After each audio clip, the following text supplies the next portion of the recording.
안녕하세요. JM 워커 여러분, 자, 좋은 하루 되고 계시죠? 자, 김정민입니다. 자, 이번 영상에서는요, 갱년기 이후 관절 염증 및 통증이 증가되는 이유에 대해서 이야기를 해보려고 합니다. 갱년기 이후 관절이 아프기 시작했다면 통증의 시작은 단순한 노화가 아니라 몸 안의 변화입니다. 갱년기를 지나면서 관절 통증이 본격적으로 시작됩니다. 별다른 외상 없이도 무릎이 욱신거리고 손가락이 뻣뻣하며 어깨가 잘 올라가지 않는 느낌이 점점 일상화되죠. 많은 분들이 이 변화에 대해서 그냥 나이 들면 다 그래요 라고 말합니다. 하지만 이 관절 통증은 단순히 노화 때문만은 아닙니다. 오히려 갱년기를 기점으로 몸 안에서 벌어지는 호르몬, 면역, 근육, 체중, 수면의 복합적 변화가 관절에 집중된 결과로 나타나는 현상입니다.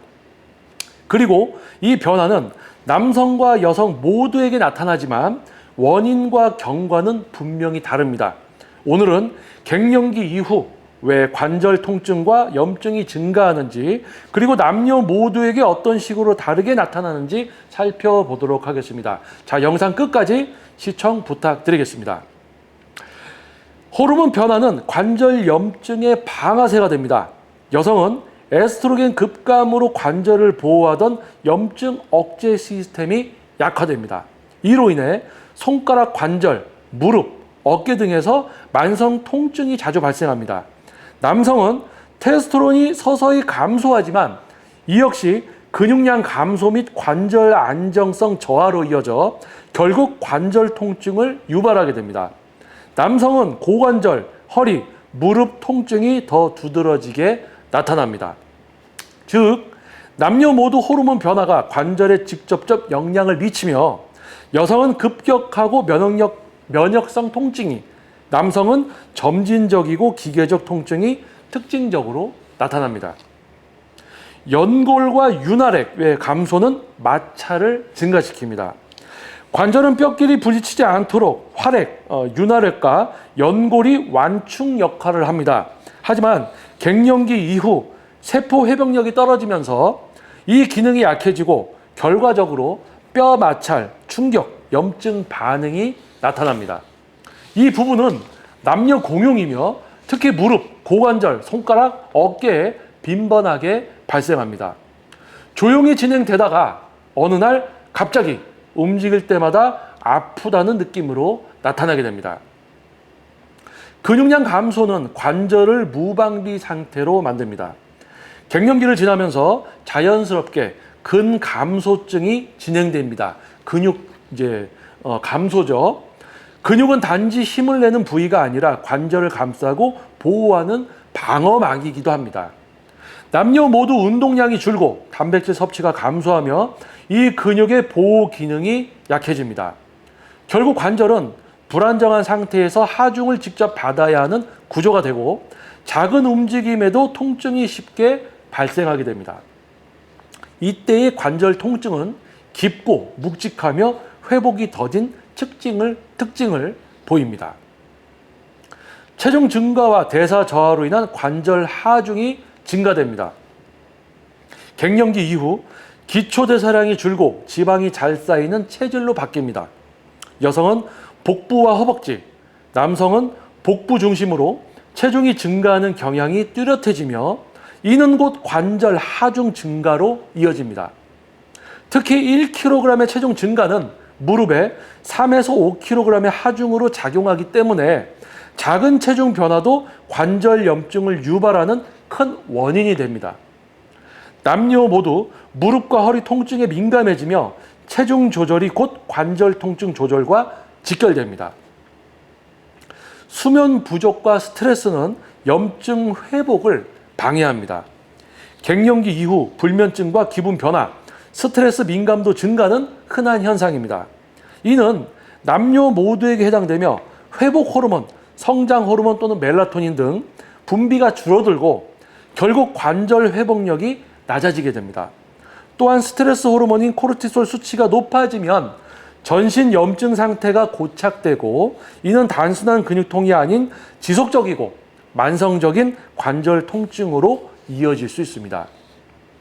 갱년기 이후 관절 통증은 자연스러운 노화의 일부이기도 하지만 그 이면에는 호르몬 변화, 회복력 저하, 체중 증가, 근육 소실, 생활 습관 변화가 얽혀 있습니다. 여성은 에스트로겐의 급격한 소실로 인해 더 빠르고 예민하게 증상을 겪고 남성은 테스토스테론 감소와 체중 변화, 스트레스로 인해 느리지만 깊은 통증을 마주하게 됩니다. 하지만 중요한 건 이 변화는 예측할 수 있고 조절이 가능하다는 것입니다. 이 시기 관절이 보내는 신호는 이제는 몸을 새로운 기준으로 관리해 달라는 요청입니다. 포기하거나 참기보다는 지금부터라도 움직이는 방식을 바꾸고 회복의 시간을 주며 근육을 다시 쌓는 습관을 만들 수 있다면 관절은 여전히 우리를 지지해 줄 수 있습니다. 갱년기 이후에도 통증 없이 움직일 수 있는 삶, 그것은 노력보다 이해와 인식의 변화에서 시작됩니다. 갱년기를 겪고 있는 분들 또는 이제 갱년기 이후의 분들, 여러분 앞에 있는 저도 이제 79년생, 이제 3년 있으면 50입니다.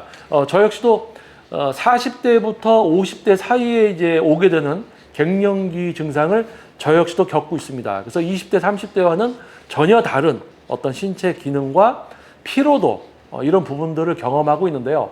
자, 현재 또 갱년기 기간에 맞게끔 건강 생활, 그리고 갱년기 이후에는 또 호르몬이 어느 정도 안정이 되지만 또 그에 따른 20대, 30대 때와는 다른 또 그런 어떤 몸에 맞추어서 또 생활을 해야 되겠죠.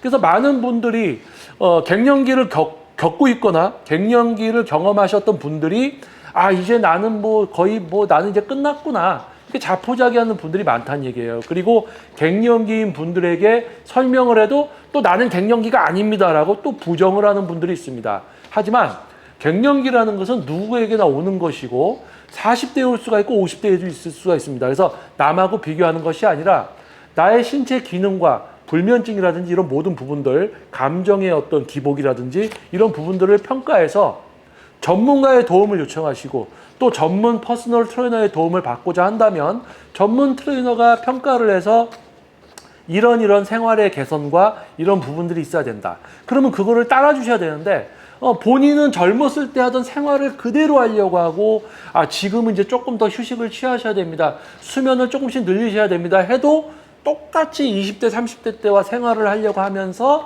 계속 뭐가 안 된다, 힘들다라고 얘기하는 분들이 많습니다. 참 안타깝고 답답합니다. 자, 진짜로 내 몸에 맞는 전문적이고 효율적이고 건강한 관리를 위해서는 전문 지식이 있는 전문 트레이너의 어떤 그런 피드백을 받아들이셔야 됩니다. 하지만 그런 것을 받아들이지 않고 20대, 30대의 자신의 어떤 그런 거를 꼭 부여잡고 놓지 않고 지금 힘들어하는 분들이 많습니다. 이 영상을 통해서 20대, 30대 때의 본인을 좀 내려놓고 40대, 50대 갱년기와 갱년기 이후에 본인의 몸에 대해서 이해를 하고 실제 전문가에게 도움을 받는 분들이 많아지시기를 바랍니다. 자, 제2의 모카 여러분, 자, 영상이 여러분들께 도움이 됐을 것 같습니다. 자, 저는 다음 영상에서도 또 여러분을 위한 현실적인 영상으로 다시 돌아오도록 하겠습니다. 자, 제2의 모카 여러분 좋은 하루 되시고요. 저는 김정민이었습니다. 감사합니다.